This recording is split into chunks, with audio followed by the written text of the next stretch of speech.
Hey, welcome to the introduction for the Get Naked with God challenge. This is going to be an exciting experience for you, but I wanted to make sure that you were able to have a solid foundation in order to make sure that you're successful on this journey. So, my name is Latasha Martin, and I help people navigate their career without compromising their faith, family, or finances.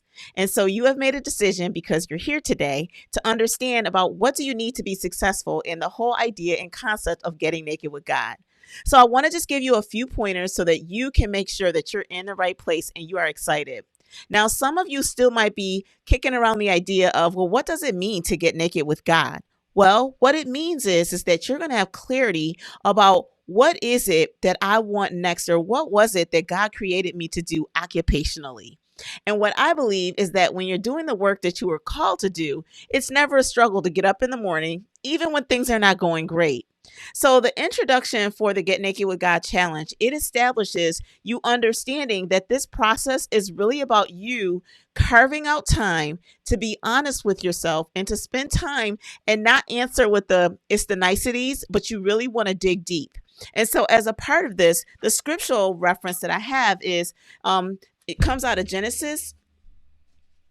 It comes out of Genesis 3:10 in the King James Version, and it says, "And he said, I heard thy voice in the garden, and I was afraid, because I was naked and I hid myself." And so the whole idea of getting naked with God is imagining yourself standing in front of a mirror with nothing on, just you and God having a conversation about what's really going on. When you are naked, you can no longer hide blemishes, or you could stand a certain way and things look a certain way.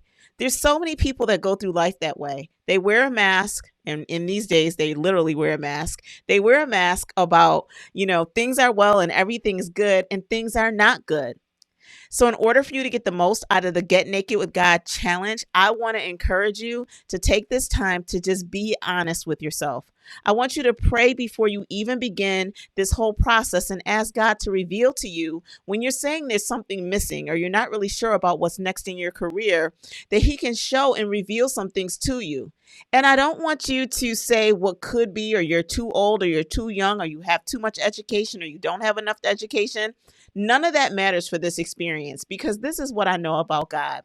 Right where you are right now is where you're supposed to be. The decisions that you made, they were because they were supposed to be. And how do I know that? Because the word of God says that He knew you before you were formed in your mother's womb.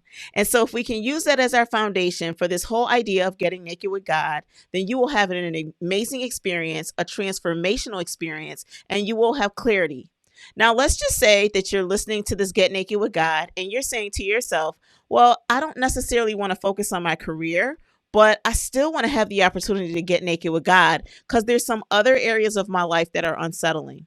Well, I will encourage you to do that as well. But the key is that you want to make sure that for this experience, you select one area in your life that you're going to focus in on. You want to go deep into that area and spend time in all of these chapters preparing, as well as when we enter into the 21-day challenge, focusing on that one area. Because if you move from place to place, then you may not get the results that you desire. Now, there's some good news. What I believe is that the Get Naked with God challenge is not a one-time experience. It's something that you can go through it once and focus on one area, and the tools and the strategies and the techniques that you'll use, they can be applied in multiple areas of your life. But getting this foundation so that you can go through that process and learn the experience, that's the key. So again, you want to make sure for this introduction, or before you get started diving deep into chapter 1, that you mentally begin to prepare yourself to set up the foundation so that you are successful when it comes to getting naked with God. I hope that you enjoy the process, and I hope that it is easier for you to begin to receive the experience of getting naked with God. God bless, and we'll see you again tomorrow.